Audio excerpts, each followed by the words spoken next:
실상에 개합했다고 해서 명백히 한 것이 증득함과 같은 것은 아닙니다. 명백히 한 것이 도를 얻은 것과 같은 것은 아닙니다.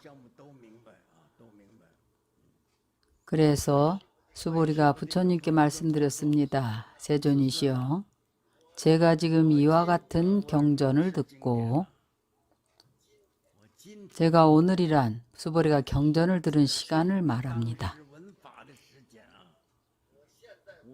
제가 지금 금강반야바라밀경을 들었습니다.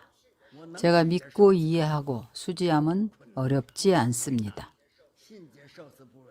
왜냐하면 그는 이미 아라한가를 증득했고 대보리심을 발했습니다. 당연히 어렵지 않습니다. 견사옥이 다 끊어졌습니다. 만약 당내세는 바로 미래입니다. 만약 부처님께서 멸도하시고 나면 우리 현재와는 거리가 후 500세, 500년입니다. 현재 우리는 많이 500년을 해서 초과했습니다. 5번의 500년, 6번 500년이 모두 지나갑니다. 그때 중생들이 금강반야 바라밀경을 듣고 믿고 이해하고 수지하면 이 사람은 제일 희유합니다. 500년이 지나고 나서 누군가 금강경을 듣고 믿고 이해하고 수지하면 그것은 정말로 제일 희유합니다. 왜냐하면 그 사람은 아상인상, 중생상, 수자상이 없기 때문입니다. 그것은 만약 1개 500년, 2개 500년, 우리는 이미 6개 500년 후입니다. 만약 누군가 믿고 이해하고 수지하면 희유한 가운데 제일 희유한 것입니다. 무슨 까닭으로 이렇게 말하는가 하면 그가 일체상을 여일 수 있습니다. 상을 여의면 그 모든 부처라고 이름합니다. 이 도리는 매우 심오합니다. 여러분들이 많이 생각해 보아야 합니다. 많이 사유를 해 보아야 합니다. 금강경은 우리에게 알려줍니다. 우리를 지도해서 행으로 실천하라는 것입니다. 듣는 것은 첫 번째 단계이고 실행에 옮길 수 있도록 연습을 해야 합니다. 그래야만 개합할 수가 있습니다. 법을 들으면 개합에 들어가야 합니다. 개합에 들어간다는 말은 부처님께서 설하신 이러한 법들은 우리에게 방법을 알려주신 것일 뿐입니다. 반드시 실행에 옮겨야 합니다. 또한 실행을 하면 끝까지 밀고 나가야 합니다. 한두 번 하고 마는 것이 아니라 시시각각으로 생각에 마음에 항상 진열을 기억해야 합니다. 만약 하루에 10번 금강경을 독송할 수 있다면 그러면 탐진치의 마음이 바로 줄어듭니다. 점차적으로 탐진치가 소멸됩니다. 개정애가 증진되어 차차 개합할 수가 있습니다. 그러나 이러한 공덕의 도리가 생기기가 매우 어렵습니다.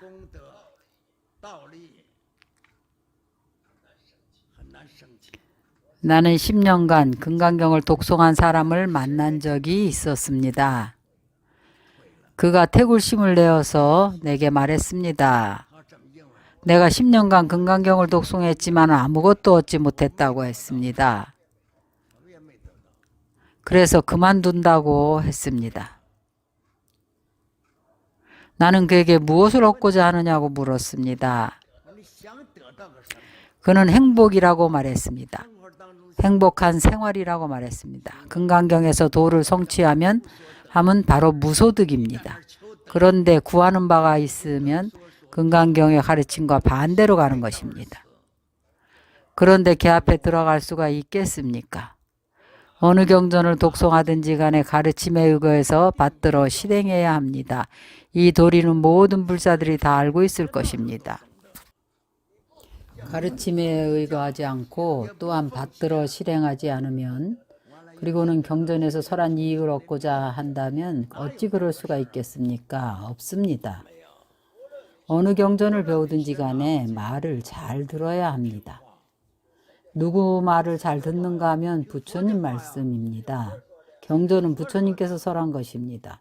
부처님께서 하라고 한 것을 여러분들이 하지 않는다면, 부처님께서 남쪽으로 가라고 하시는데 북쪽을 향해서 간다면 부처님과 반대로 가는 겁니다. 갈수록 더 멀어집니다. 어떻게 같은 길로 갈 수가 있겠습니까?